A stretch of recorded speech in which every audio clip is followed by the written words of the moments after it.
your pocket. Testing, yeah. Yeah. You know how it goes. Sometimes you got to look out for your dad. Well, your dad did a good job this morning. Well, thank you. I'll tell him. He was wondering how he did. And I went, you did all right. You know, you did fine, Dad. I mean, you know. A little more practice. Yeah, you know, you need to work on a couple of things. Here, let me tell you the 20 things where you went wrong. And I've been waiting for that day all my life. No, he did a great job. You know how it is. I've listened to preachers go 1A or 1, 2, C. You think you mean 3? Yeah, that one too. Yeah. Yeah. So, we're here in 1 Samuel chapter 30. Great news is there's only one more chapter left, 31. Okay? Last week, I need to get that 24 thing that does the countdown. Yeah, 24 delight, 24? 24? You could learn so much from Jack Bauer, how to start a car and a dead man's heart with a car battery and jumper cables.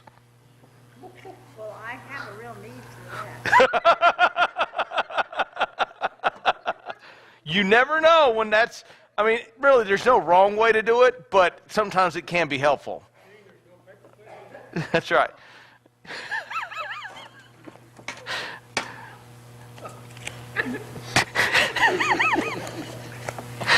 Anyhow, I kind of need that running in the background. Previously, in 1 Samuel, ka-ching, ka-ching, ka-ching, ka-ching. Anyhow, you had David go out with Achish, the king of Gath, to the battle lines to fight against whom? Saul. And when he gets there, the other 4 lords of the Philistines say what? Yeah, this might have been a great plan in your mind, brother, but now that we're seeing it working out, 600 men in our backyard protecting us is not how we want to go out, because these 600 men were going to kill us. So Achish does what? He sends David away, and David says, you know, hey, why am I being sent off? Well, one of the great things about this, and we talked about how these things are being providentially worked, even though a lot of times we may not understand they're providentially being worked out. David begins to return to Ziklag, and it's good that he does, because something happens here that is going to make that a point. Now, when David and his men came to Ziklag on the 3rd day, so they've been gone how many days? 3 days. The Amalekites had made a raid against the Negev and against Ziklag. And they had overcome Ziklag and burned it with fire, and had taken captive all, the women and all who were in it, both small and great. They killed no one, but carried them off and went on their way. So the enemy in which David has been pursuing, and a few others, the Amalekites are always a Canaanite group that kind of has always been troubling the children of Israel. They fought against them many times. This time they've come and they've burned the city and taken off all of David and his 600 men's wives. But are any of them harmed? Not a single one of them harmed. This is the key point here. None of them have been harmed, and off they go. When David and his men came to the city and found it burned with a fire and their wives and sons and daughters taken captive, David and the people that were with them raised their raised their voices and wept until they had no more strength to weep. David's 2 wives had been taken captive. I got a headache. Don't get me trying to say those names. I'll get tongue-tied. And David was greatly distressed, for the people, now check this out, the people spoke of stoning him, because all the people were bitter in soul, each for his sons and daughter. Now let me ask you this question. Are the daughters and sons alive? Yes. But they know it at this point in time. I think that the bodies aren't there, but I believe that they do. Because because the body would still be there if they were dead. That would be one of the indicators is if you found bodies. Two, I think that it's one of the things that the people in the region would say, well, they came and they burned the city, but they took everybody. They took everybody away. Now, this intensity of weeping, does it fit the criteria for my wife and kids have been taken captive and they're still alive, or my wife and family have died in the rubble and been burned with the rubble? Or does it matter? They're using all their strength to cry over people that are still what? Alive. The family is alive. So really one of the things to look at is, what really are they really crying about losing? Pride. What else went up in the city that got burned? Their stuff. Their stuff. And so you have this. Now, don't get me wrong. They're upset that their families are gone, and they don't know exactly who took them, and they don't know where they've gone. They'll find that out here in a little bit. But their families have been taken, and they cry aloud. But watch what they do. Notice what they do. Check this out. But the people spoke of stoning him. That'd be David. Because all the people were bitter in soul for each of his sons and daughters. Is it David's fault that they were taken captive? They thought it was. Well, that, or are they looking for a single point scapegoat? He commanded, but the thing is they serve at the behest of Achish, the king of Gath, who they fall in the region with, and they are paid mercenaries in his service, and he says, come to battle with me. That's really not a request. I mean, those of you with rank in the military know that when the colonel goes, hey, you know what would be great?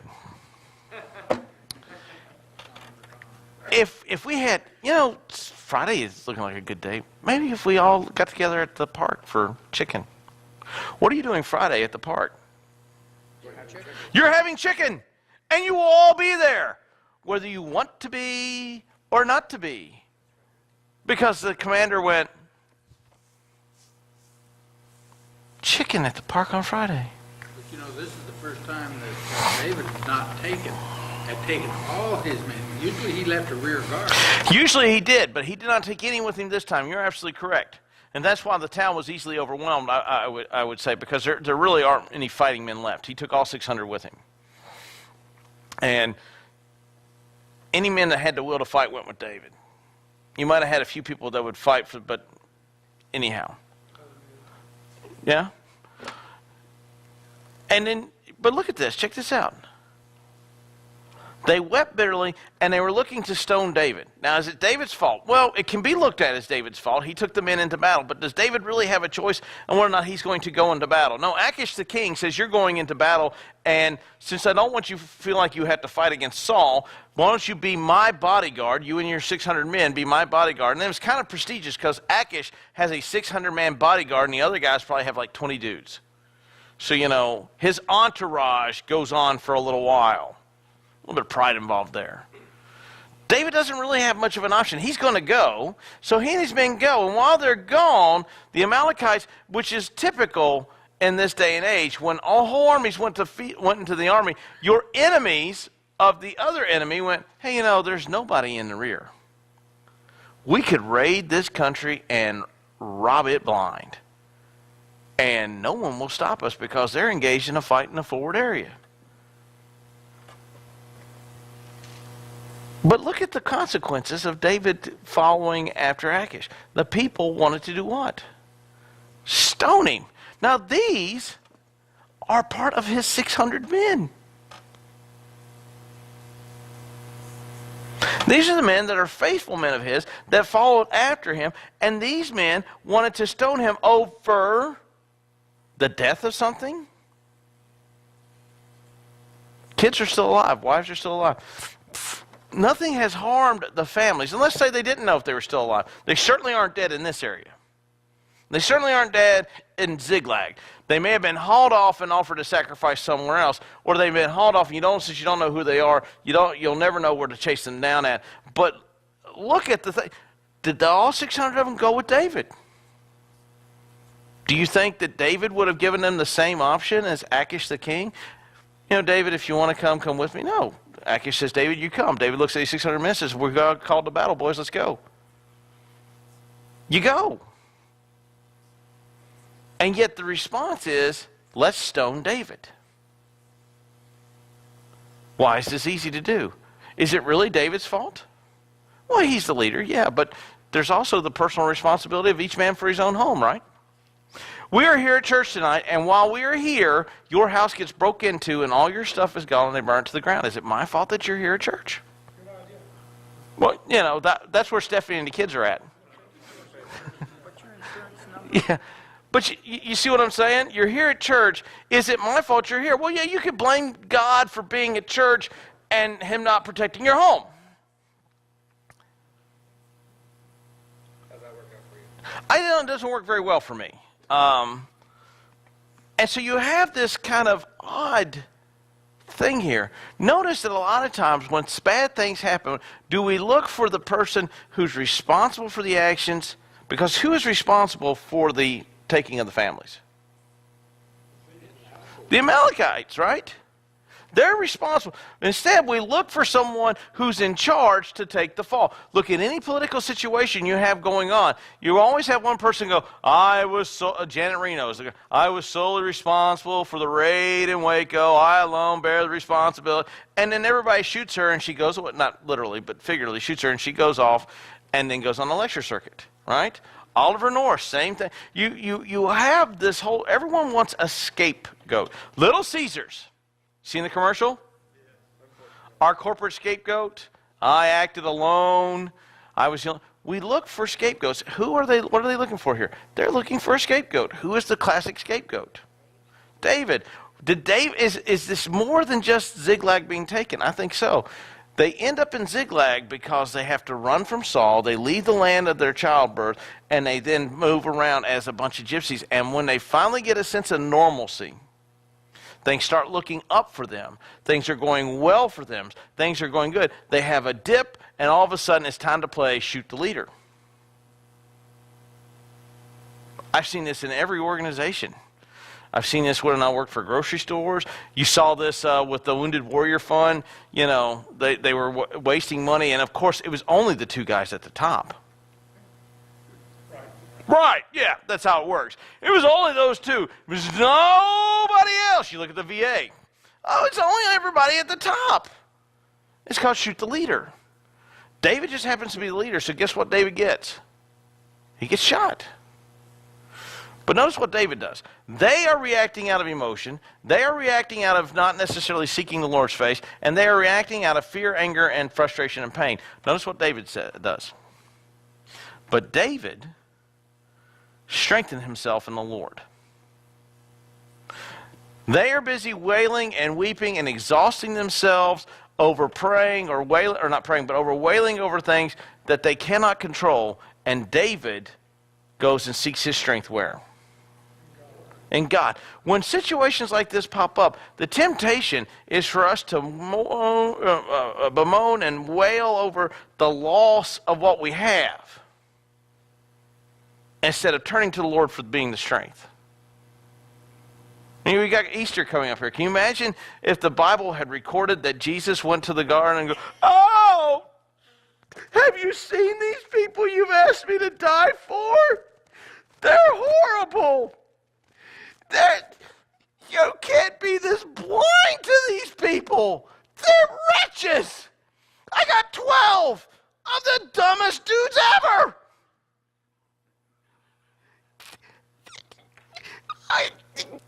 No, I can't do it. No, they're so stupid. Help me out, please. It's dumb. That's not what happens, is it? No. Because we all dying. He did say, take this cup from me, because I got 12 of the dumbest dudes ever. One gets out of the boat, and he takes 2 steps, and then he sinks. You just said the other one is busy selling me out for 30 pieces of silver. I thought I was at least worth 100. But, talk about a blow to the ego. I'm the son of God, and then you get 30 pieces of silver for me. Whew. That's the price of a slave.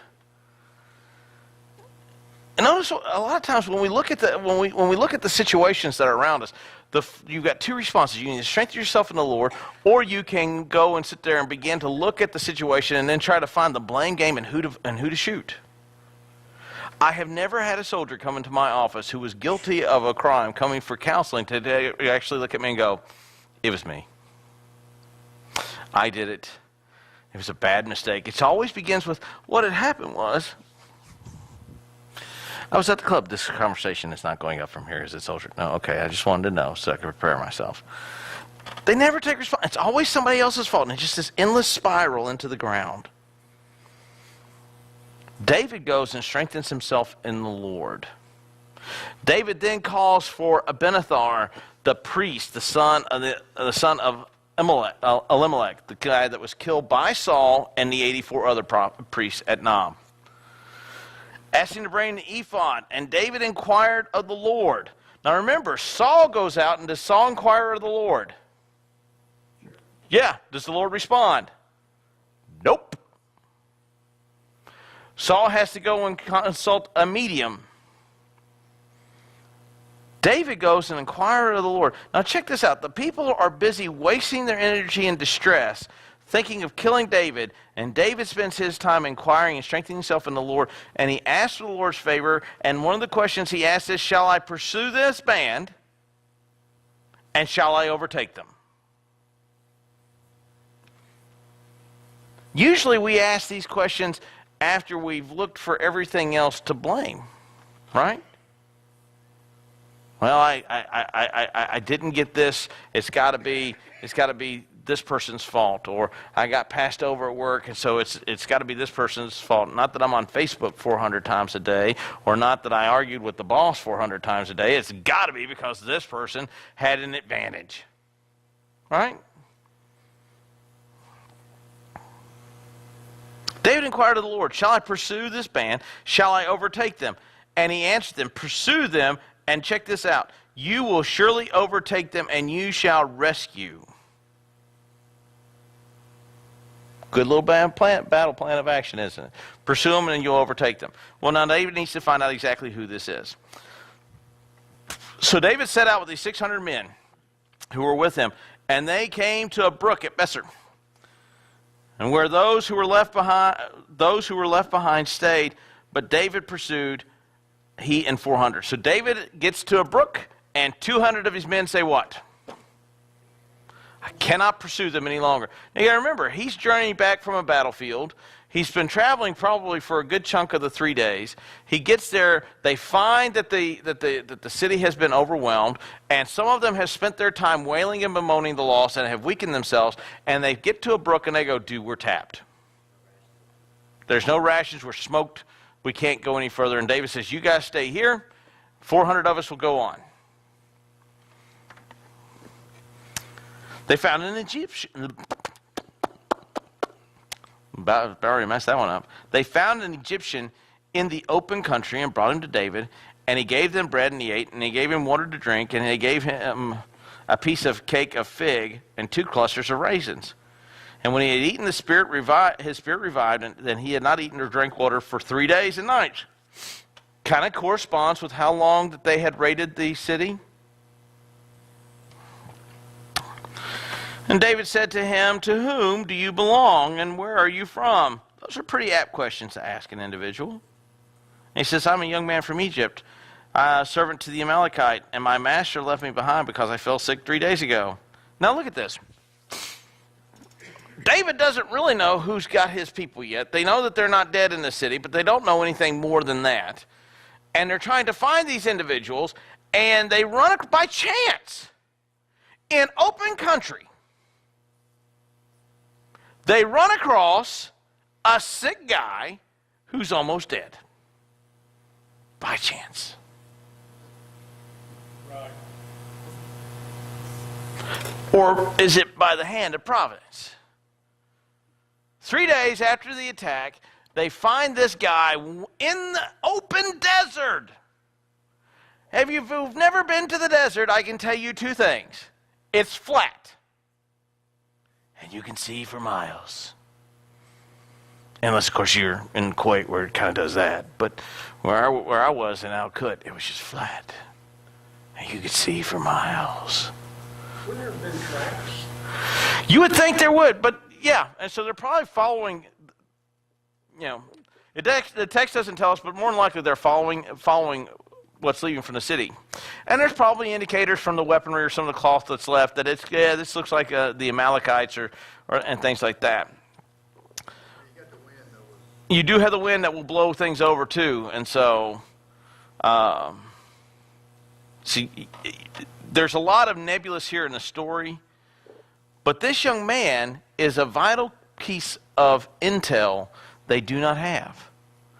I was with the Amalekites. I was a servant. I got sick.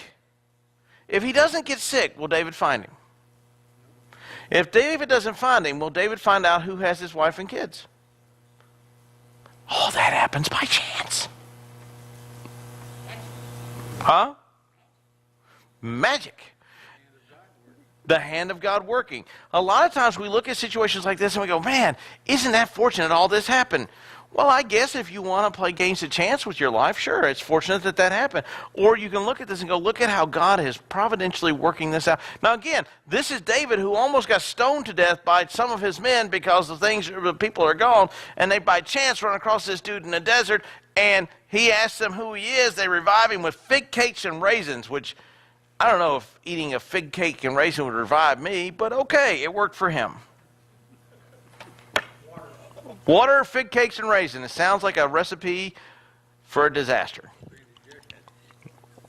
A lot of sugar in it. A lot of sugar in it.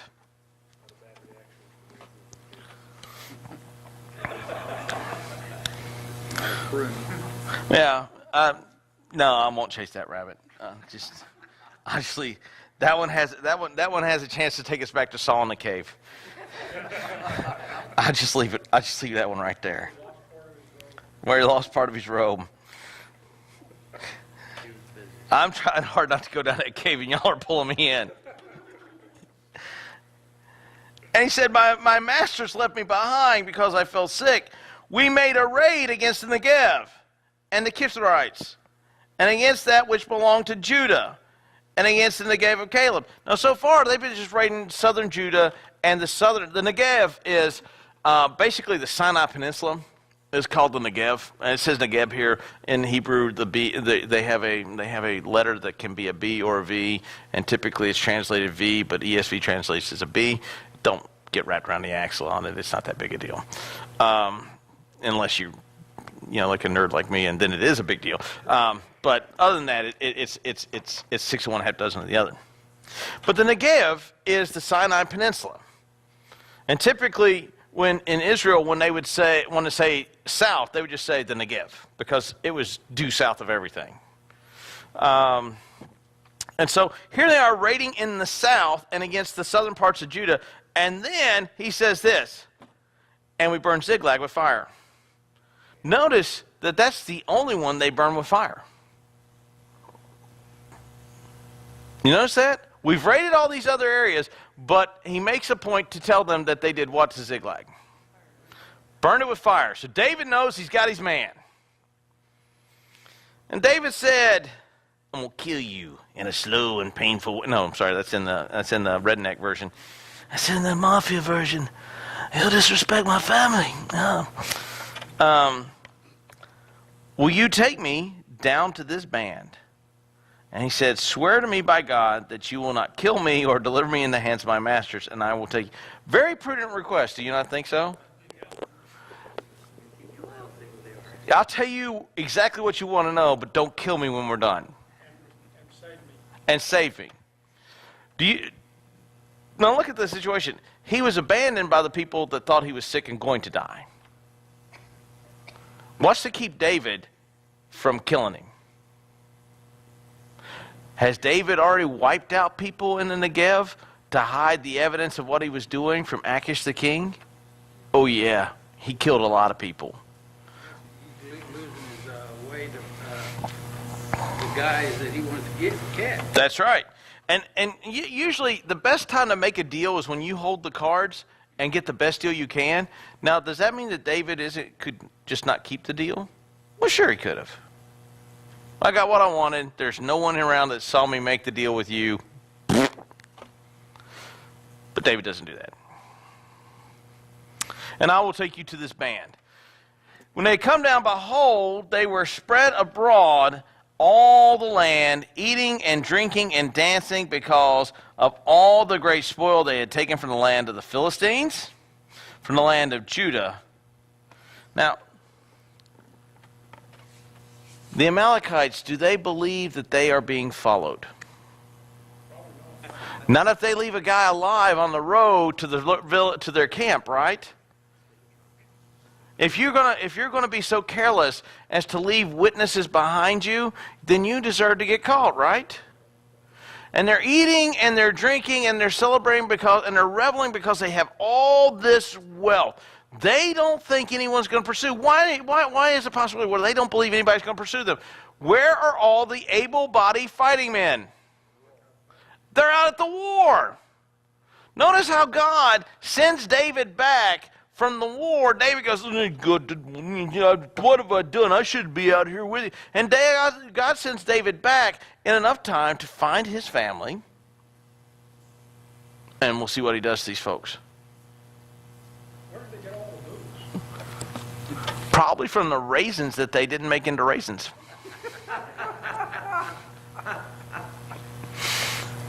Just my theory. I mean, they're like going, let's see, raisins, wine. Raisins, wine. Wine. They got it from the land of the Philistines. They got it from Judea. They got it from all their raids. Because here's the thing. Think about what they have to drink in this time. You have water. You have a variation of some type of milk, whether from goat, cattle, or whatever animal you choose to milk for your milk. You have some problems with some of the water that you may have some parasitic activity in it, and that's why they put the wine in there. And then you have Diet Coke. With aspartame. That's okay. Jesus loves me anyway. No, they have wine. That's the beverage. Those are when you go out to eat at Ahmed's Falafel shop, it's do you want water, milk, or wine? There's nothing else left on the menu. And so there's a large quantity. It's not like they're like alcoholics. It's just that that's what you have to drink. Because to make that, it's the byproduct of either you make raisins or you take the grapes and make wine. No, that's not where the pastor was. No, I didn't say go drink. That is a lot. But you also have camels. All day long. What kind of vehicles are they transporting? Well, they probably have camels and donkeys and horses and carts and beast of burdens. And they also had captives to carry it. Captives. They had slaves, kind of like when Pharaoh built the pyramids. He had a couple million Hebrew slaves to build all those things. So it was really easy for him to build them because he'd just go out there and go, "Hey, build that." So, but Food and drink that they have to transport for weeks at a time. that's a lot of stuff, isn't it? A lot of men to thousands of men. Well, It's not just this battle, it's every battle it just boggles. the logistics of what is it? When I was stationed with the support battalion my first time through. I think it's for every trigger puller, it takes 9 logistics personnel to support the trigger puller. So for every guy that pulls the trigger, it's 9 dudes to supply him with the food, weapons, ammunition, clothing. We would go and fill the car up. Oh, please! And then here's these guys. I just got back from a trip. And those of you that have had babies, you understand that anytime you take a child under the age of a certain age with you, it is an exercise in logistics of, do I have enough diapers? Do I have enough cream? Do I have enough wet wipes? Do I have a bag to put the diaper in? And is there enough change of clothes in case the baby gets sick? No, that bag goes in the car. Yeah, I had a stroller that I had to have a stroller that I had strapped to the top of the car that I had to get out to where I could get it into the parking garage to get in. It actually, I had it beside me going down the ramp while I was driving the car. It was fun. Yeah, Mike, we'll let that rabbit just go on by. Just let that one go on by. I bet they drank a lot of wine and ate a lot of dried meats. Well, you have fish, you have fruits, you have a lot of these things. This is stuff that they picked up. They intended to go and raid for wealth. So they would have brought enough things to carry the wealth back. That's the purpose of the raids, is to gain enough stuff or gain enough captives to carry the wealth or take from what they pillage to carry the stuff away. But notice what happens is they're spread out, they're eating and drinking and dancing because of the great spoil. Do they believe they are going to get caught? No. Are there sentries posted?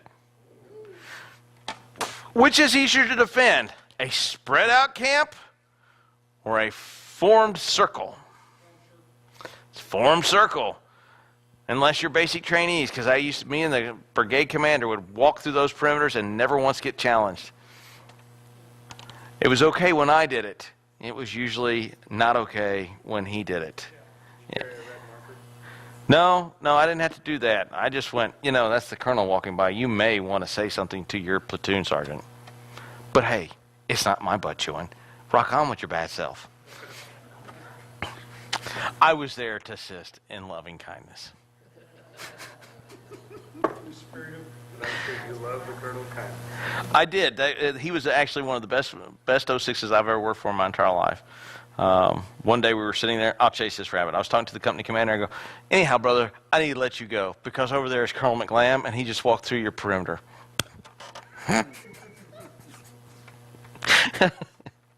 So he goes, I'll see you later, chap. I said, I'll be back by in a little bit. I'll bring some food with you. Yeah, sure enough, it was anyhow. These guys are spread out. They don't intend to be caught. They did have sentries out there, probably wiped out. They're probably toasted or 3 sheets to the wind. Or both. Why? From where they took from the Philistines and from the land of Judah. Notice that. Who is fighting right now? Judah and who? Philistines. All the able-bodied men are where? On a battlefield. Nobody's going to notice this for weeks. Except for David, who gets sent home. Their plan was we would raid, we would never get caught, and we were going to get a whole host of captives, all of them in good shape because we didn't kill them, and we'll be able to sell them probably to the Egyptians and make a killing because everybody's gone. And then here comes David and his 600 men, and they stumble upon them. They, by chance, just happen to find a kid who's sick and near death. They feed him figs. Pow! He miraculously recovers just out of chance because those were like super figs with high doses of antioxidants that boost his red blood cells. It's in the Hebrew. Look at how all this is coming together from behind the scenes. If you were to look at this just, by chance, and by chance, when they find the camp, they find them spread out and drunk. If you want to get into a street fight with somebody, you want them all spread out and tipsy. Why? Because it's easier to fight one at a time than it is to fight 6 at a time. Trust me. Eating and drinking. Verse 17. And David struck them down.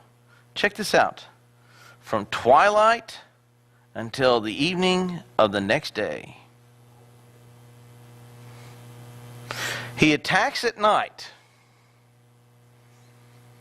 when the advantage is to sober men, not drunk men. He attacks at night because the advantage is to his men. Why? Because he can take his 400 men who have the advantage in knowing the camp and knowing where they are and attacking them and just slaughtering them wholesale versus men spread out all over the place who are not necessarily in their right mind. I used to work inner city youth in Dallas, and this was the warrant squad in Dallas had this thing down to a science. You know that the warrant squad typically served their warrants on Sunday morning between the hours of 7:30 and 9 a.m. Because typically people got off work on Friday and they began consuming alcohol. And they usually stopped somewhere around in the morning on Sunday around 2 or 3 a.m. when the bars close. They would throw a flashbang into the house. I don't know if any of you have ever been tipsy before, but if you've woke up with a headache from being tipsy and someone throws a flashbang into your house, it's probably not a party. One day I watched them do it. The dude was so incapacitated, and he's puking all over himself, that they had no problem arresting him. There was no fight involved. They were able to get their man, put him in a car, and they could just roll people up block after block after block after block after block. This is a very effective tool. Why? Because they're drunk, first of all. And to make sure that they're incapacitated even more, you throw a flashbang in there, and then whatever headache they had just it went up exponentially. David waits till they're probably blitzed, attacks at twilight, kills them all night and all day. So the answer to your question, Mary, if he's killing guys all night and all day, it's a big bunch of dudes. It's a lot of them. Notice, though, he doesn't kill them all.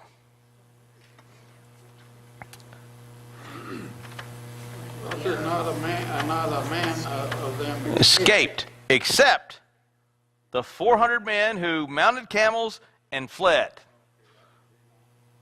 So there were at least 400 camels. That's a lot of camels. They were sober enough to ride the camel rather than light it up. That's right.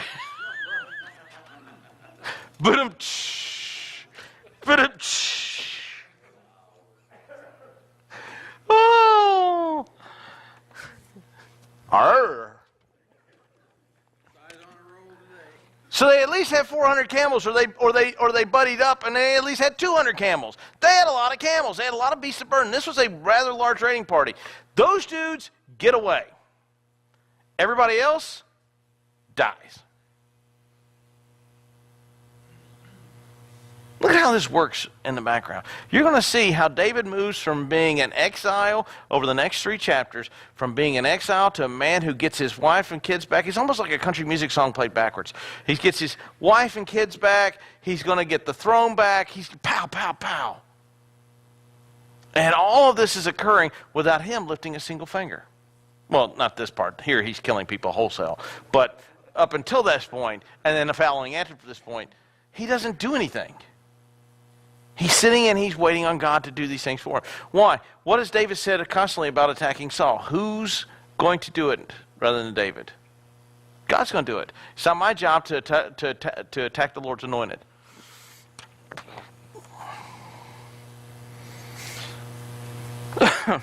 David recovers all the Amalekites have taken. David rescues his 2 wives.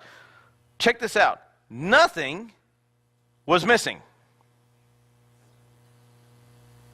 Whether great or small, sons or daughters, spoil, or anything that has been taken, David brought it all back. David also captured flocks and herds, and the people drove the livestock before him. So all the things that were taken from Ziklag, all the things that were taken through all, none of it was lost. David got it all. So the 400 men that left basically with the clothes on their back and the camel underneath them, and possibly a weapon. David gets it all back.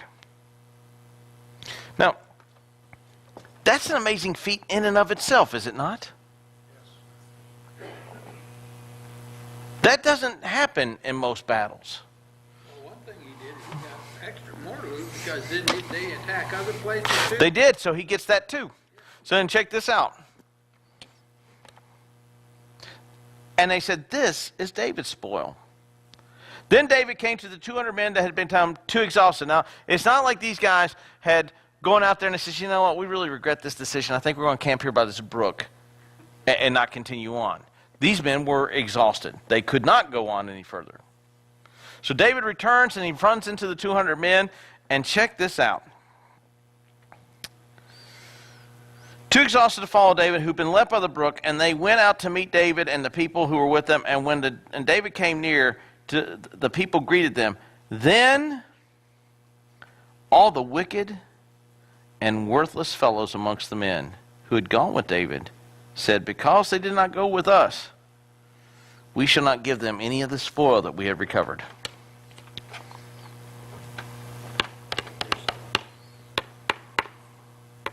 They blessed some of that stuff, was their stuff, was it not?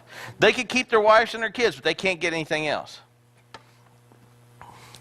Because you didn't go with us, you don't deserve any of it.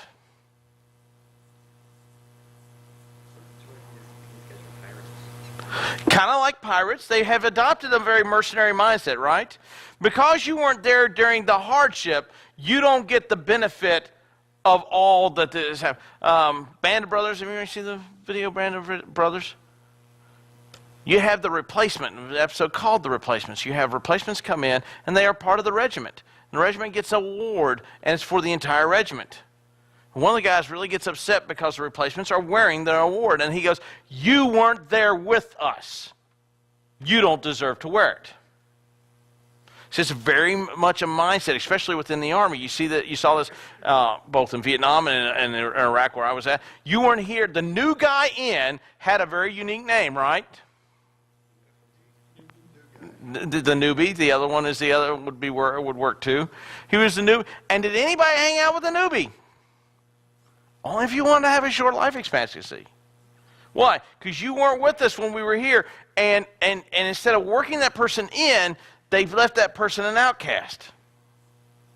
And he had a shorter life expectancy. Here, the mindset's the same. You weren't here with us as we went through this event. Apply that in our lives today. You weren't here with us as I went through this, and so therefore you don't deserve anything extra. I was sick and you didn't take care of me. Well, I was sick and couldn't take care of you. Doesn't matter. Now that things are going well for me, you don't deserve anything. You see this with church population. We are the older group, and so therefore we've been here longer, and then the younger group looks and says, well, we want to be part of the group too. Well, you've got to put your time in. We don't do that here, because if you look, we got good folks that are moving into, as we get people to come on, we put them into committees, and we put them into places where they're working, and if you're new, we're going to put you to work. So it's always Say again? That's right. It's a common human reaction. You didn't go with us, you don't deserve it. Kimmy and Caroline have fights over stuff like this all day long. Well, if I give you this, then you can't have that.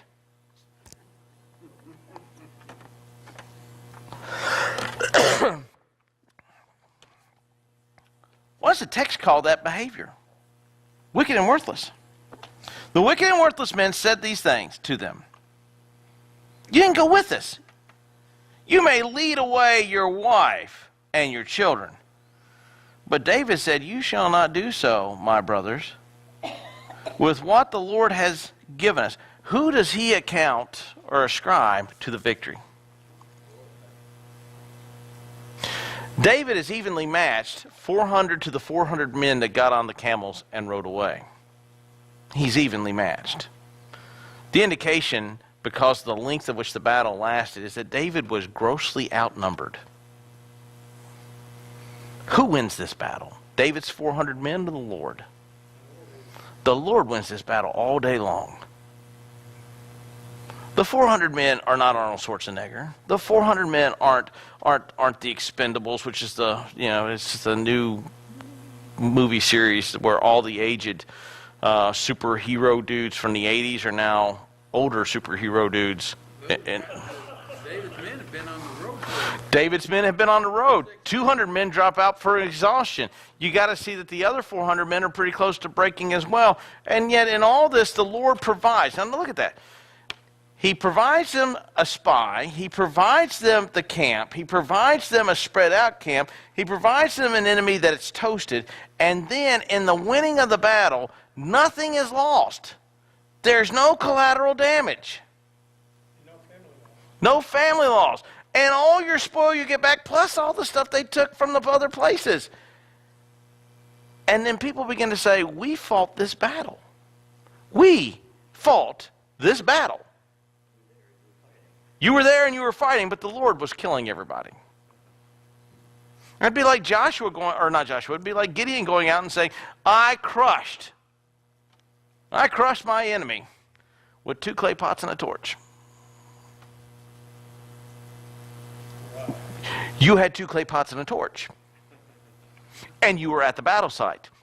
And yeah, you got bloody. It was the Lord that crushed your enemy. David aptly understands who it is, because what did David do just a few verses earlier? He asked the Lord, shall I pursue? He asked the Lord, will I overtake them? He asked the Lord, will I be victorious? And the Lord said, yes. Go pursue. What does it say here? Let me look back here. David inquired of the Lord, pursue them, and you shall overtake them, and you shall surely rescue. This was predicted back in verse 8.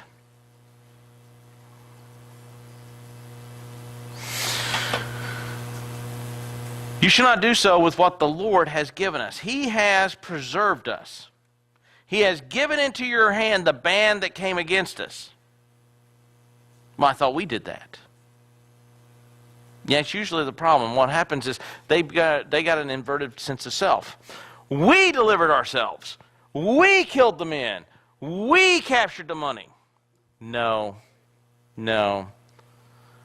I delivered you. I provided you the victory. I allowed you. You see how the difference is in the inversion? A lot of times we tip that scale where we are the main actors in the event. And when you look back, especially to the Old Testament, the we had better shut up. Because it's the Lord. He did it. They just went out and fought. Let's take a look at this. Let's keep looking. Who would listen to you in this matter? For as his share is what goes down into battle, so shall all his share be who stays by the baggage? They are all alike. If the guy goes out in the battle or a guy stays with the baggage train to protect the baggage train, are both jobs vital? Are both jobs necessary? The guy that fights, while he's at the tip of the spear, is relying upon the guy at the baggage train to ensure that his stuff that he's going to need to refit isn't stolen by the enemy. You get this between infantry bubbas and support personnel all the time. Well, you don't know what it's like. Yeah, brother, you don't know what it's like to get up in the middle of the morning and run fuel to you because you can't count. We got a call from one of our sister battalions. It was MLRS. They said, yeah, we need an emergency push of fuel. Well, we brought you supplies yesterday. Why didn't you tell us you were low on fuel? Well, the tank is empty. Did you not do the math requirements we asked you to do to tell us when you were out of fuel? No. We were busy. Doing what? We had to go on patrol. Do you not think that the fuel requirements are an essential aspect of being able to go on patrol? Why, yes, I think it is. Well, you guys aren't doing anything. Why don't you get up and run us some fuel? You're not the only base in the area that we run fuel to. We run fuel to 6 outposts, which is an all-day affair. So now we got to spin up another crew to run fuel to you because you guys can't count. Or follow instructions. Same one ran out of food 3 weeks later. We didn't know the freezer was empty. I guess you'll be eating MREs to your next push of chow. You know, after that event, they didn't run out of food again. If you've eaten an MRE at any one point, eating one for 2 weeks will definitely train you not to run out of chow. I feel bad for them. No, I don't. The guy who stays in the rear and protects the stuff at home is no less valuable than the guy at the front. While your proximity to danger may be closer, both provide a vital role. Both provide a vital service, and as such, deserves an equal portion of the share. Why? Because you don't want to tell the other guy that he's not going to get anything by protecting the baggage train, because when the enemy attacks the baggage train, is there any reason for him to protect it? Nope. Just I'll get my stuff and go away, you can have all this stuff. So you're not protected against U.S. pay rates? You know, the chaplain corps was the only officer branch when the Army was giving $25,000 to retain captains that did not get the $25,000. Yeah, I was so mad at that because, well, they were getting chaplains left and right, but they couldn't get everybody else to stay. I thought it was unfair. And then they told me, well, we can get tons of chaplains. Okay. I felt bad. So I stole office supplies. I'm kidding. I'm kidding. I didn't steal office supplies. Oh, no. I didn't go after ink pens. I went after staplers and sticky notes. you know, sticky notes is where the money's at. I'm kidding. They all share alike. And David, notice this was not the statue. And David made it the statue and the rule for Israel from that day forward to this day. This was a common belief. You are not at the front of the battle, you don't deserve as much. They said, we'll stop. That is not how you have an army that goes to war. That is not how you lead people into battle. And he made this the rule from that day forward. Now look at all this, what it takes to have happen. 29. David came to Ziklag, and he set apart the spoil to his friends and to the elders of Judah, saying, here is a present to the elders of Judah. Now why is this important? David doesn't really know this yet, but David in a few days is going to become what? King. Saul is going to die in the battle that is raging while David is out killing the Amalekites. And so David sends this present to the elders of Judah and says, here's a present for you from the spoil of the enemies of the Lord.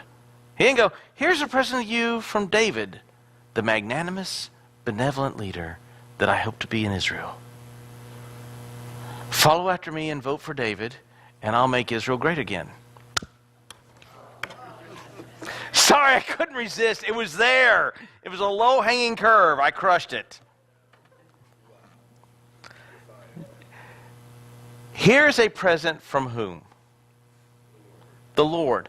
David constantly sees the hand of God working, and David constantly gives credit to where it's due. David did not win that war, and he knows he didn't win that war. It was the Lord winning that war. David did not find this guy on the side of the road and say, hey, brother, where are you at? Here's some money. He didn't do that. By chance, they ran across this dude in the desert, in the open. By chance, these dudes were partying. By chance, he killed them all. By chance, he had put out this plan. No, by God lining it all out.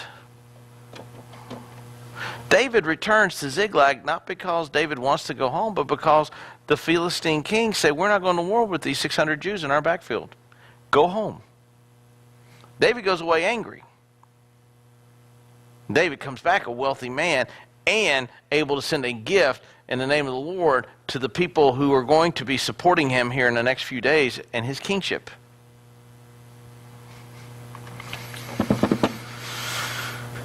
Here's a present for you from the Lord. It was from those in Bethel and Ramoth of the Negev, of Jurit and Eror and Siphon, and man, with a headache, these things are even harder to say, and Ishmoah and Rakal in the cities of those folks, and in the city of the Kenites, and in Hormah, and in Borashan, and in Etchet, and in Hebron, and all these places where David and his men roamed. Send this back. He sends a lot of it back to Jerusalem. They keep a good amount of wealth. When David leaves Ziklag, well, actually Ziklag stays as part of the kingdom of Jerusalem or of Judah in perpetuity because that was given to him by Achish.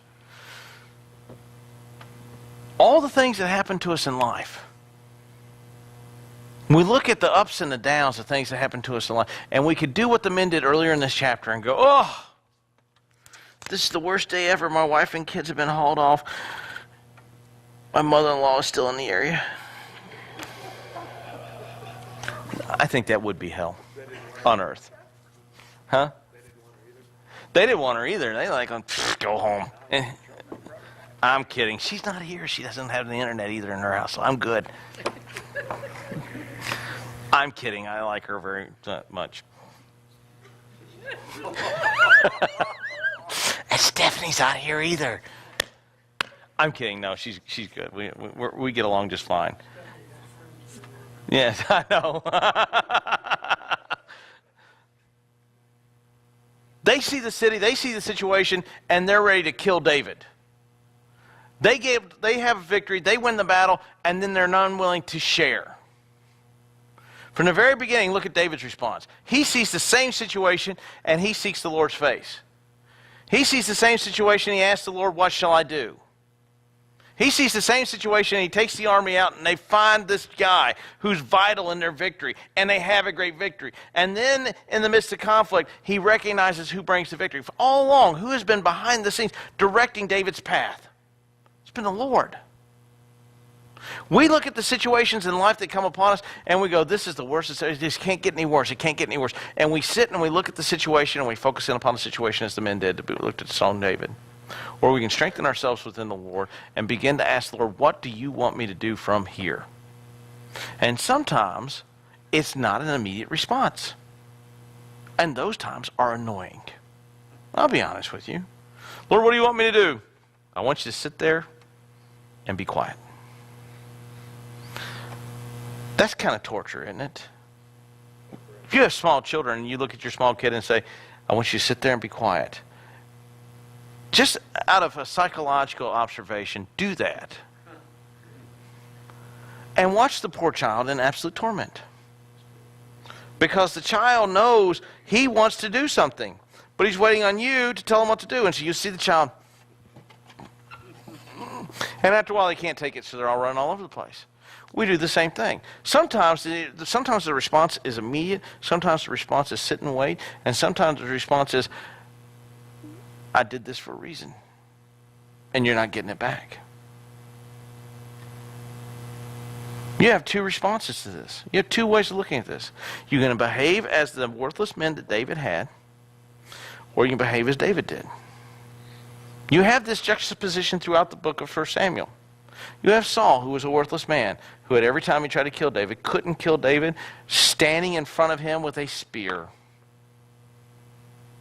Think about the Lord moving that spear.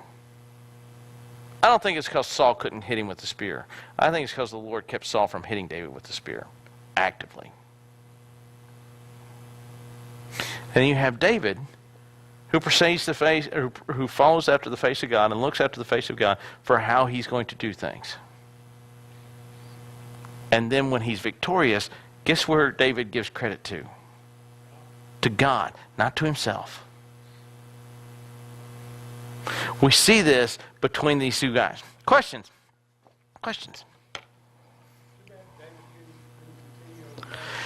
It's a shame, but here's the great thing about that. If you go and you look at the Hall of Heroes in Hebrews chapter 11, with the exception of Enoch, and with my headache, I can't remember with the exception, I think Enoch's the only one in there. All the others are kind of scoundrels. Abraham lies to the Pharaoh. She's my sister. We's from Arkansas. She's my sister. David is an adulterer. Actually, he's an adulterer and he's a murderer. Multiple times over because he was killing people in the Negev to keep it and find out that he was attacking people that were hostile to Israel. But more importantly, that he kills Uriah the Hittite. Joseph. Go read the story of Jacob and Esau. Go read the story of Jacob and Esau. Read Isaac. Well, look through those men in the Hall of Faith.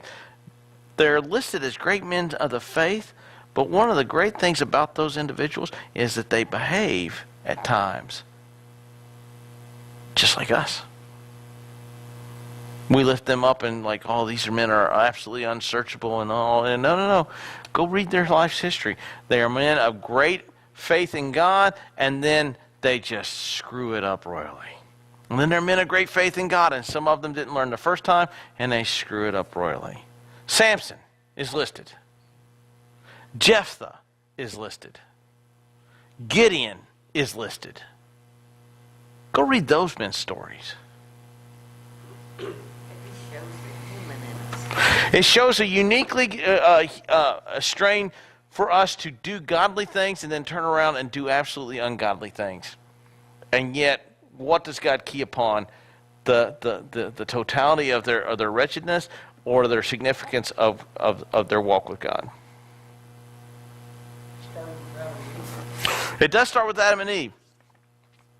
And then it taints all of us. Say again? It goes downhill from there. So there's hope. There is. I mean, now that doesn't mean that there's license to sin. And a lot of people think, well, I can do whatever I want. No, that's not what Hebrews is telling us. That's not what David is telling us. But David, at this point, David is rocking it spiritually. And we'll see David, he'll screw up several times between the time before he dies. But it's not unlike us. Any other questions? It's a turn, not answer. And spilled Diet Coke all over my shirt. Nope. Okay. Well, let's close out with a word of prayer. Our gracious Heavenly Father, we thank you for this day. We thank you for the example of David. In trying times, when people looked at situations, David looked to you. In times when people looked to themselves for their own advice, he looked to you. When it came time for victory, instead of people patting themselves on the back, he gave glory and honor to you. It is you that directs the hearts and the affairs and the actions of men. It is you that is always there.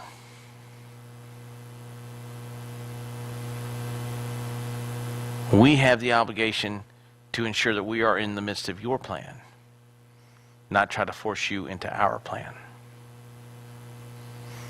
We thank you for David's example. We thank you for Saul's example. We thank you for these worthless men's example. In all these, we see how to live as godly people and how not to live. And on a great day, we all crush it out of the park. And then on other not so great days, we fall short. But thankfully, we have a Savior that allows us to ask, repent, and move forward and start the next day knocking it out of the park. We thank you for the grace that covers a multitude of sins and for the strength that you give us as we walk with you on a daily basis. We ask for these things, all these things in your name we pray. Amen. All right.